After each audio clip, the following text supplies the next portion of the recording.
దేవునికి మహిమ ఘనత ప్రభావాలు చెల్లిస్తున్నప్పుడు సన్మతికి నేర్చుకొస్తున్నాము. శుభములు వందనాలు తెలియజేస్తున్నాము. Praise the Lord. హల్లెలూయా. దేవుని ఘనమైన నామానికి మహిమ కలుగును గాక.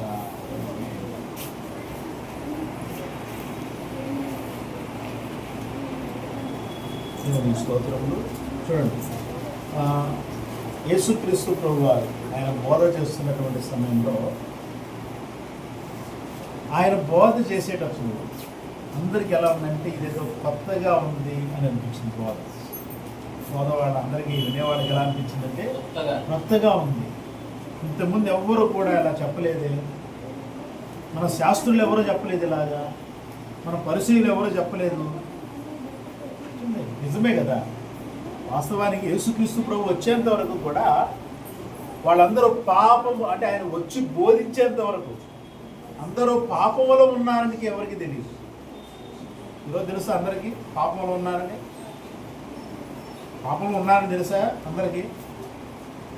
లోకంలో ఉన్నవారికి పాపంలో ఉన్నామని తెలుసా? అవునా? అంటే కారణం ఏంటి? సత్యం కాదు. పాపం గురించి చెప్పిన ఒక్క దేవత లేదు వాళ్ళకి. పాపం గురించి మాట్లాడిన ఒక దేవుడు లేడు వాళ్ళకి.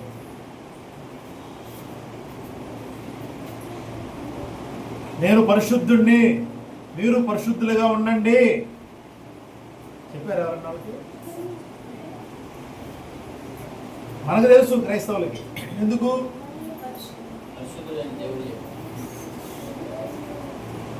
ఎందుకు చెప్పండి.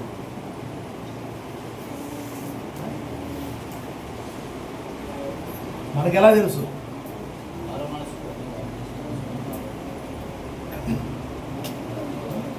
మనకి ఎలా తెలుసు?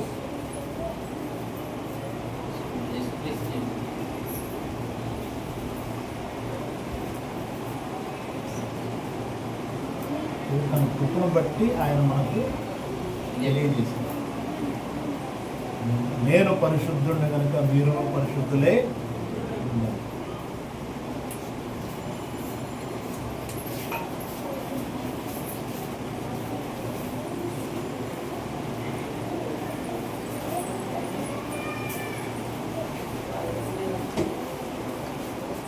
Praise the Lord. హల్లెలూయా. అటు కూర్చోరా. మాట్లాడకుండా కూర్చోవాలి, అర్థమైందా? అది కాము కూర్చోవాలి. అందుకని యేసుక్రీస్తు ప్రభు వారు వచ్చేటప్పటికి వాళ్ళకి తెలియదా ఇజ్రాయేల్కి పాపంలో ఉన్నామని? తెలియదా వాళ్ళకి? తెలీదా? ధర్మశాస్త్రం చెప్పింది పాపం గురించే కదా. మరి పాపంలో ఉన్నామని తెలుసు అంటే వాళ్ళు దేవుణ్ణి లెక్క చేయలేదు. తర్వాత వచ్చే కాలంలో ఏమైపోయిందంటే వాళ్ళు ఇజ్రాయేలీలు దేవుణ్ణి లెక్క చేయటం. ఇప్పుడు క్రైస్తవులు ఏ విధంగా దేవుణ్ణి లెక్క చేయకుండా జీవిస్తున్నారో, దేవుడు అంటే భయం లేకుండా ఎలా జీవిస్తున్నారో క్రైస్తవులు. చర్చికి వెళ్ళే వాళ్ళు దేవుడు అంటే భయం లేదు. గుర్తుపెట్టుకోండి, చర్చికి వెళ్ళే వాళ్ళకి ఎవరికి దేవుడు అంటే భయం లేదు. మాట్లాడే మాటలు మాట్లాడుకుంటా, చేసే పనులు చేసుకుంటా ఏమంటారు? దేవుడు తెలియదా మా గురించి?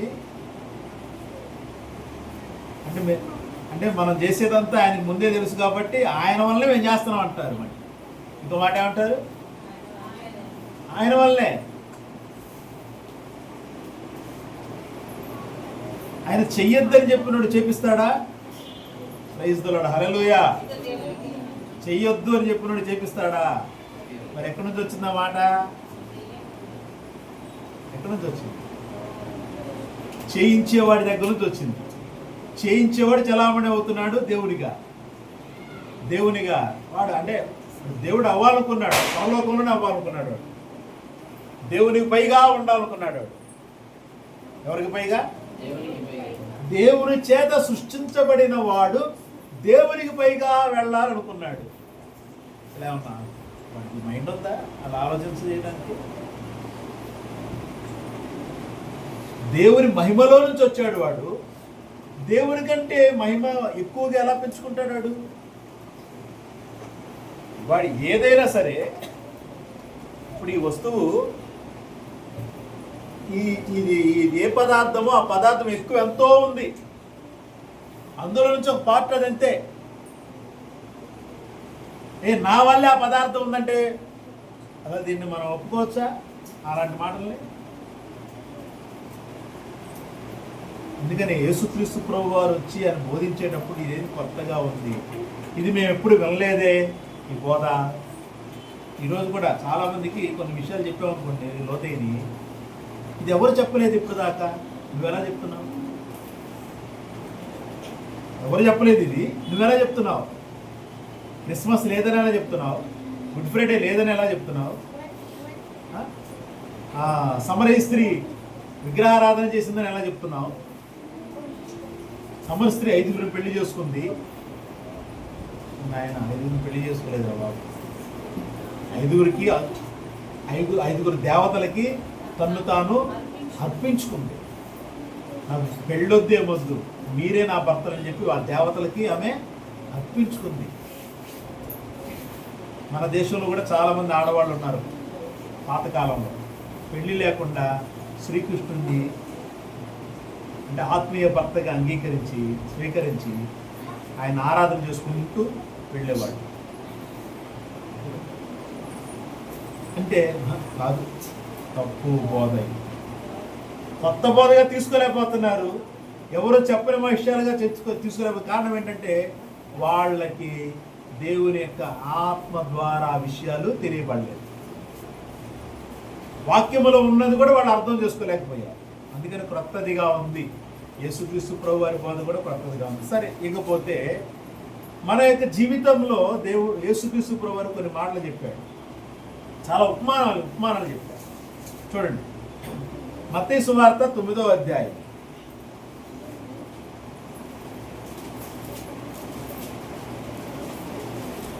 కొన్ని విషయాలు మనం చూద్దాం. 9వ అధ్యాయం 14, 15, 16, 17 వచనాలు చూద్దాం. అప్పుడు యోహాను శిష్యులు ఆయన యొద్దకు వచ్చి పరిసయ్యులను మేమును తరచుగా ఉపవాసం చేయుచున్నాము గాని నీ శిష్యులు ఉపవాసం చేయరు, దీనికి హేతువేమని ఆయనను అడగగా, యేసు పెండ్లి కుమారుడు తమతో కూడా నుండు కాలమున పెండి ఇంటి వారు దుఃఖపడగలరా? పెండ్లి కుమారుడు వారి యొద్ద నుండి కొనుక్కోబడి దినములు వచ్చును, అప్పుడు వారు ఉపవాసం చేతురు. ఎవడును పాత బట్టకు కొత్త బట్ట మాసిక వేయుడు, వేసిన మాసిక బట్టను వెలికిపరచును,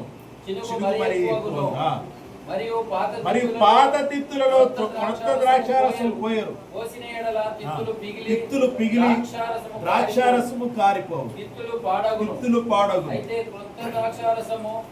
క్రొత్త తిత్తులలో పోయుదురు, అప్పుడు ఆ రెండును చెడిపోక ఉండునని చెప్పాను. యోహాను శిష్యులు వచ్చారంటే యేసు దగ్గరికి, మేము పరిసయ్యులు తరచుగా ఉపవాసం చేస్తున్నాం, మీ శిష్యులు ఎందుకు చేయరు అంటే దానికి ఆయన ఏం చెప్పాడు సమాధానం? పెండ్లి కుమారుడు వారితో ఉన్నప్పుడు వారు దుఃఖంలో ఉండరు. పెండ్లి కుమారుడు వెళ్ళిపోతాడు, ఇక్కడ నుంచి వెళ్ళిపోయే రోజులు వస్తాయి, అప్పుడు వాళ్ళు ఉపవాసం చేస్తారు. అంటే దుఃఖపట్టం అని అంటే పెండ్లి కుమారుడు ఉన్నప్పుడు సంతోషమే కదా, అవునా? హంగామాగా ఉంటుంది పెండ్లింగ్, అవునా? మామూలుగా ఉండదు. 7 రోజులు 14 రోజులు 25 రోజులు ఇలా ఉంటాయి పెళ్ళిళ్ళు. కోటీశ్వరులు అయితే 20 రోజులు, దాదాపు 4 రోజులు చేస్తూనే ఉంటారు. అన్ని రకాల కార్యక్రమాలు పెట్టుకుంటారు. సంతోషం, పెండ్లి కుమారుడు ఉంటాడు కాబట్టి. పెండ్లి కుమారుడు వెళ్ళిపోయిన తర్వాత వాళ్ళు ఉపవాసం ఉంటారంటే అలాంటి హంగామాలు ఇంకా ఉండవు కదా, అదే ఉపవాసం అక్కడ. అంటే ప్రభువు చెప్పిన దుఃఖపడటం గురించి. సరే, కాబట్టి తర్వాత ఇక్కడే మనం చూడాల్సింది, ఎవడును పాత బట్టకు క్రొత్త బట్ట మాసిక వేయుడు. ప్రైజ్ ది లార్డ్, హల్లెలూయా. ఇంకో మాట మనం చూడొచ్చు. అపోస్తలుల పౌలు కొరింథీ పత్రికలో అంటాడు ఏంటంటే, అక్కడ నేను మామూలుగా వాక్యం చెప్తున్నాను, ఒక ముద్ద అంతా పులిసిపోతే అందులో చిన్న ముద్దైనా పులిసిపోయిందే కదా వచ్చేది. ఇప్పుడు కొత్తగా చేసిన పిండిలో ఈ పులిసిపోయిన దాన్ని కొంచెం కలిపిన ఏమైంది, మొత్తం పులిసిపోయింది. అవునా? అది మనకి ప్రతి కుటుంబంలో అది ఒక అనుభవమే. అంటే పాతదైన పులిపిండి ఏమాత్రము కూడా కొత్త దానిలో కలవకూడదు. ఇప్పుడు మనం ఏం నేర్చుకోవాలి? క్రైస్తవులముగా, క్రొత్త నిబంధన క్రైస్తవులముగా మనం ఉన్నాం. క్రైస్తవులు అంటే ఎవరు? క్రొత్త నిబంధనలో నుంచి వచ్చిన వాళ్ళు. ఏ క్రొత్త నిబంధన? క్రొత్త నిబంధన అంటే ఏంటి? క్రొత్త నిబంధన అంటే ఏమా? క్రొత్త నిబంధన అంటే ఏంటి చెప్పాలి. క్రొత్త నిబంధన అంటే ఏంటి? అది వేరు. క్రీస్తు రక్తముతో తయారైనటువంటి ఒక నిబంధన. నా రక్తము వలనైనా క్రొత్త నిబంధన. ఎవరి రక్తం వలన అయింది? అది ప్రభు అయిన యేసుక్రీస్తు రక్తం వలన వచ్చిన క్రొత్త నిబంధన. అంటే దాని అర్థము ఆయన రక్తములో కడుగబడినటువంటి సమాజము, క్రొత్త నిబంధన సంఘము, సమాజం. క్రొత్త నిబంధన సమాజం అంటే అర్థం ఏంటంటే, ప్రభు చెప్తున్నాడు, పౌలు గారు చెప్పినారు, ప్రతిదీ కూడా మనం చాలా జాగ్రత్తగా ఆలోచించాలి. ఎవడైనా క్రీస్తునందు నేను వాడు క్రొత్తమైందా అంటే ఇప్పుడు మనం ఎవరో క్రొత్త పాత? ఇక్కడ ప్రభు ఏమంటున్నాడు? క్రొత్త ద్రాక్షారసము క్రొత్త తిత్తుల్లోనే పోయాలి. పాత బట్టకి క్రొత్త బట్టను మాసిక వేయకూడదు. అంటే కొత్త బట్టకి కొత్తదనమే వేయాలి. అది సేమ్ అలాంటిది తీసుకొని ఏదైనా ఒక కొత్తది కొనుక్కున్నారు, ఏదో చినిగింది, ఇవన్నీ ఏం చేస్తారు? దానిలోనే చిన్న పాటు తీసుకొని దానికి అది ఏదో అది కనబడకుండా చేస్తారు. అలాగే క్రొత్త ద్రాక్ష రసాన్ని క్రొత్త తిత్తుల్లోనే పోయాలి. పాత తిత్తుల్లో పోస్తే ఏమైంది? ఆ తిత్తులు పగిలిపోయి రసమంతా పోతుంది. అలాగే మన విశ్వాస జీవితంలో కూడా పాతదైనటువంటి జీవితంలో ప్రభు ఇచ్చేటటువంటి క్రొత్తదనం ఏమాత్రం కూడా ఏమడదో ఉండదు. గుర్తుపెట్టు. పాతదే మనల్ని ఏం చేస్తుంది? ఇన్ఫ్లుయెన్స్ చేస్తూ ఉంటుంది. ఆలోచించేయండి సార్, ఆలోచించండి. కొత్తదనం ఏమన్నా అనుభవిస్తున్నామా? క్రీస్తులో కొత్తదనం ఏమన్నా అనుభవిస్తున్నాము? నిన్నటికి వాళ్ళకి ఏంటి తేడా? మన విశ్వాస జీవితంలో నిన్నటికి వాళ్ళకి ఏంటి తేడా? రేపేం తేడా ఉంటుంది? ప్రతిరోజు ఏ తేడాలో మనం ఉంటున్నాం? ప్రతిరోజు మన జీవన విధానం ఏంటి? నూతనమైనటువంటి సృష్టి. ఈ నూతనమైన సృష్టిలో నూతనత్వం ఉందా, లేక పాత స్వభావం ఉందా? ఎవడైనా క్రీస్తునందు నేను వాడు నూతన సృష్టి. ఇవిగో పాతవి ఏమైపోయినాయి అంట? గతించినాయి. అంటే లేవు, ఇంకా గతించను. ఇవిగో క్రొత్తవాయను. కొత్తవైందా? ఏమన్నా కొత్తదనం ఏమన్నా ఈరోజు మన విశ్వాస జీవితంలో నిన్న మొన్నటికి ఈ రోజుకి కొత్తదనం ఏమన్నా ఉందా? చెప్పండి.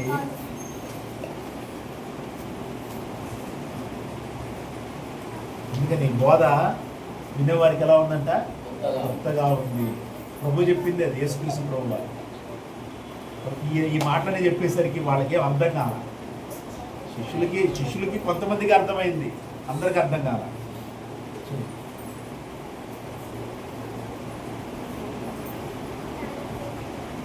శిష్యులకు కూడా కొంతమందికి అర్థమైంది.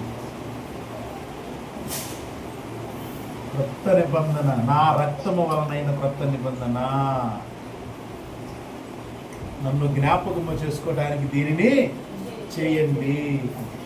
అవునా? అంతేనంది. ఎవరిని జ్ఞాపకం చేసుకోవాలి? ఏం జ్ఞాపకం చేసుకుంటున్నాం ఆయన మనం?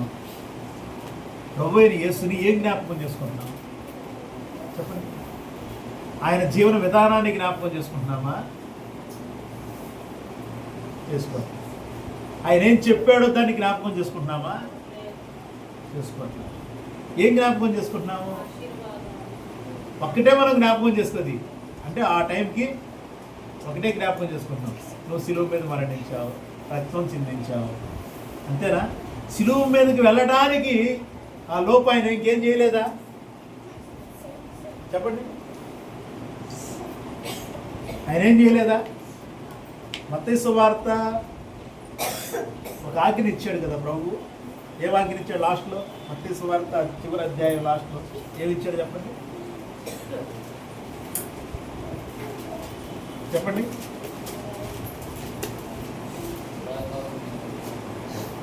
19వ వచనం, 28వ అధ్యాయం 19వ వచనం చూడండి. కాబట్టి మీరు వెళ్ళి సమస్త జనులను శిష్యులుగా చేయుడి, తండ్రి యొక్కయు కుమారుని యొక్కయు పరిశుద్ధాత్మ యొక్క నామములోనికి వారికి బాప్తిస్మం ఇచ్చుచు. 20వ వచనం, నేను మీకు ఏ సంగతులు ఆజ్ఞాపించుదునో వాటి అన్నిటిని గైకొనవలెనని వారికి బోధించుడి. ఇదిగో నేను యుగ సమాప్తి వరకు సదాకాలం మీతో కూడా ఉన్నాను అని వారితో చెప్పాను. ఏం చెప్పాడు ఆయన? నేను మీకు ఏ సంగతులను ఆజ్ఞాపించుదునో వాటన్నిటినీ గైకొనవలెనని వారికి బోధించుడి.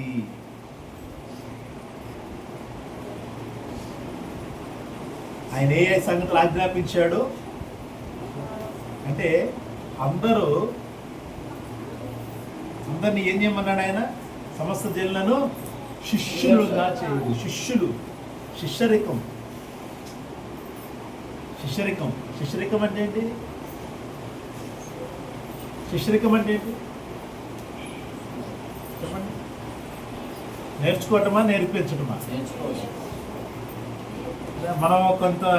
మనం కొద్ది రోజులు సంఘంలో ఉన్నామంటే నేర్పించే వరకు తయారైపోతాం. అవునా? నేర్పించే వాళ్ళగా అయిపోతున్నాం. అంటే నేర్చుకునే స్టేజ్ దాటిపోయిందని మనం అనుకుంటున్నాం.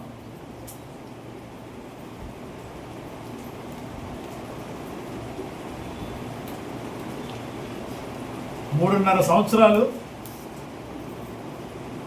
ప్రభు వెనకాల వాళ్ళందరూ తిరిగారు శిష్యులు. మధ్యలో 1 సంవత్సరం తర్వాత, 2 సంవత్సరాల తర్వాత మధ్యలో వాళ్ళ మీద చేతుల నుంచి ప్రార్థన చేసి వాళ్ళని సువార్తకు పంపించాడు ఆయన.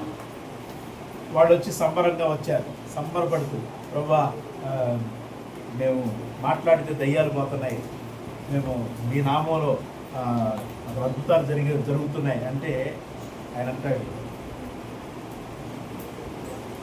దయ్యాలు పోతున్నాయి, స్వస్థత జరుగుతున్నాయి అని మీరు సంబరపడద్దు, మీ పేర్లు పరలోకంలో రాయబడ్డాయని సంతోషించండి అన్నాడు. అంతేకాండి, మీ పేర్లు పరలోకంలో రాయబడ్డాయి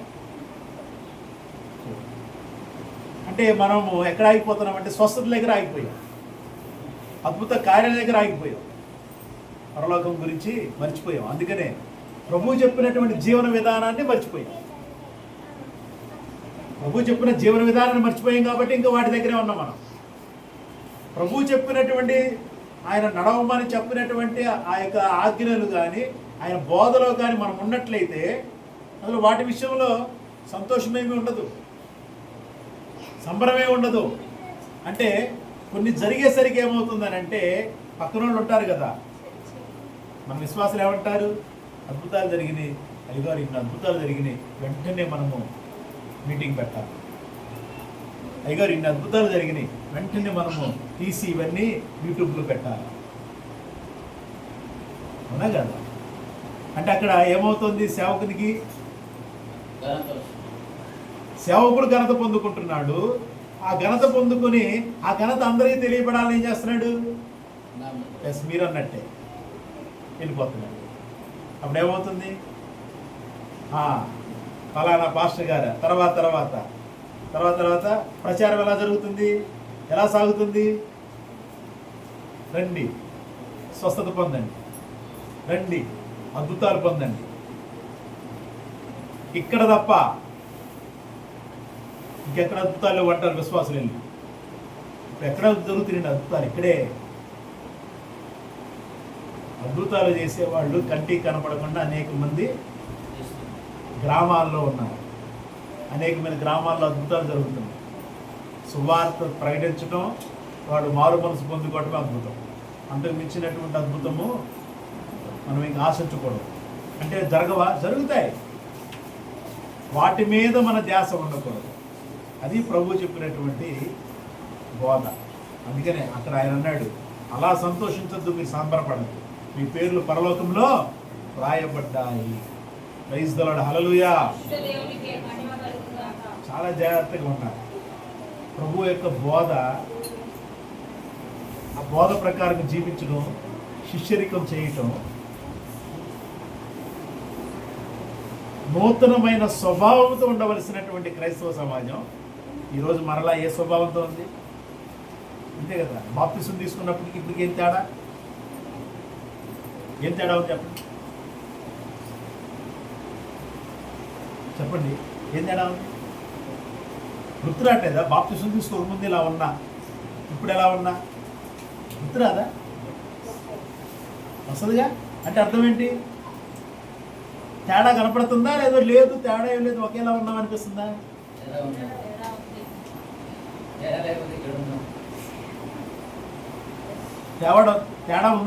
ఏం తేడా ఉంది చెప్పండి.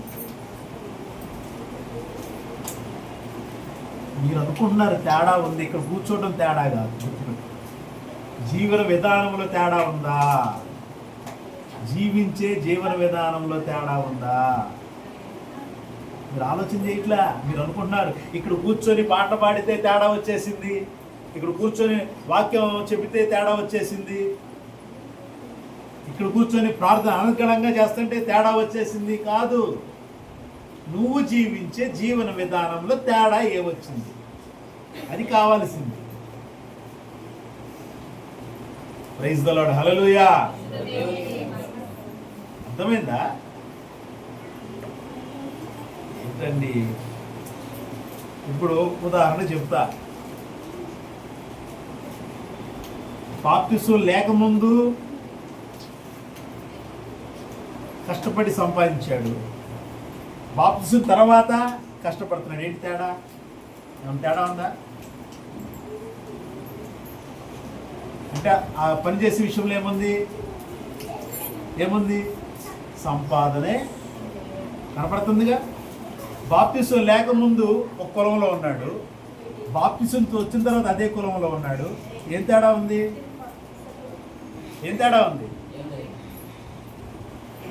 అప్పుడు రెడ్డి గారే, ఇప్పుడు రెడ్డి గారే. అప్పుడు చౌదరి గారే, ఇప్పుడు చౌదరి గారే. ఏంటి తేడా? ఆలోచన చేయండి.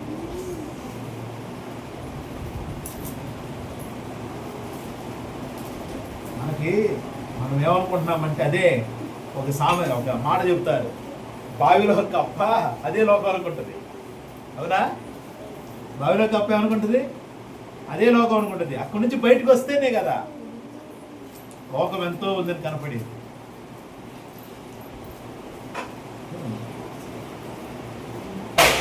అందుకనే మనము మన మైండ్లోనే ఉండి దీన్ని చూస్తున్నాం, వాక్యాన్ని చూస్తున్నాం. మనం ఎక్కడుండి వాక్యాన్ని చూస్తున్నాం? మన మైండ్లో ఉన్నాం, మన మైండ్లో ఉండి వాక్యాన్ని చూస్తున్నాం అంతే. అంతవరకే. మనలో గొప్ప మార్పు అంటూ ఏమీ లేదు. వాస్తవాన్ని ఒప్పుకోవాలి.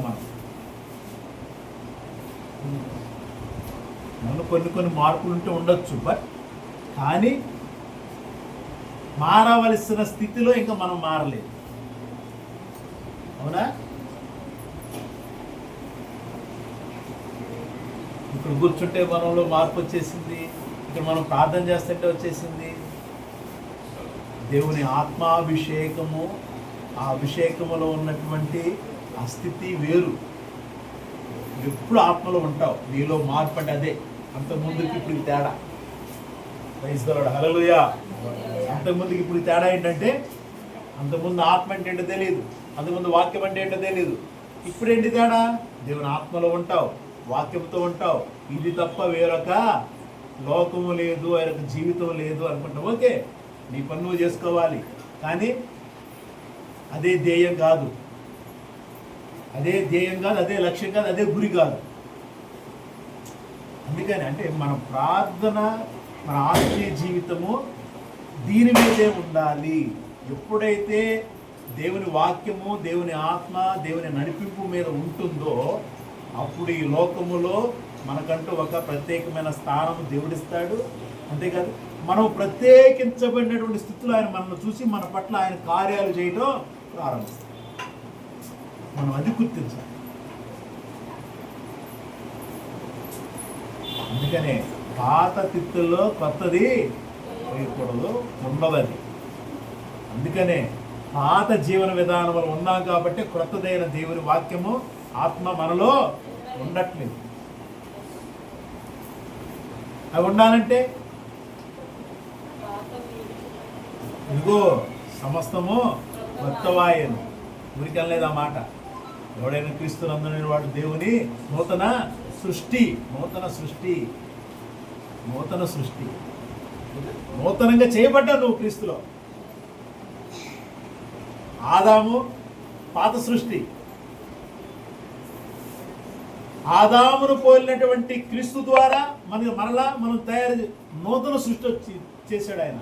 అంటే మరలా బ్రతికున్న వారినే మరలా ఆయన రూపాంతరము పొరుచుకున్నాడు. మరొక రూపాన్ని ఇచ్చాడు. ప్రభుత్వం దేవుని సంఘంలో చాలా జాగ్రత్తగా ఉండాలి. అంత్య దినాల్లో ఉన్నాం, అపాయకర రోజుల్లో ఉన్నాం. కాబట్టి ఈ మాటలను బట్టి మనము చాలా జాగ్రత్తగా దేవుని సంఘంలో జీవించడం తాపత్రయపడదాం.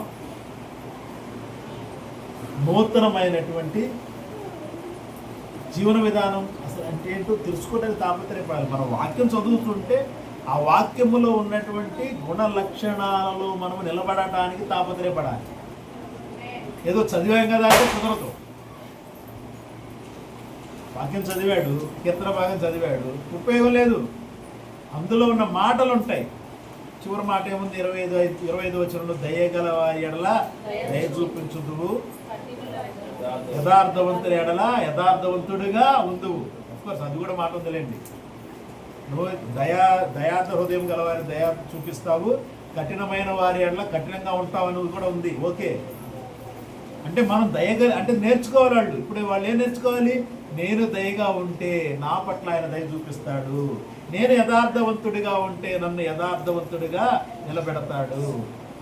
ఆయన ఒక ఉంటాడు, నన్ను గణపరచు వారిని నేను గణపరిచాను. ప్రైజ్ ద లార్డ్, హల్లెలూయా. ఆయన గణపరుస్తాడంటే ఆయన స్తుతించడం, కీర్తించడం కాదు. మనం అనుకుంటాం స్తోత్రాలు చెప్పడమేగా అనుకుంటాం. కాదు, స్తోత్రాలు చెప్పడం ఆయన కనపరచడం కాదు. ఏంటి మరి ఆయన కనపరచడం? అనేకులు ఎదుటి కనపరిస్తే అయిపోయిందా? ఆయన గణపరచడం అన్నా, అలాగే తల్లిదండ్రులు సన్మానించడం అన్నా ఏంటి అర్థం? తల్లిదండ్రులు సన్మానించడం అంటే ఏంటి అర్థం చెప్పండి? అమ్మా నాన్న కూర్చోబెట్టి సెలవు చెప్పడమా? మరి ఏంటి చెప్తాను? మరి దేవుడిని కనపరచడం అంటే ఏంటి?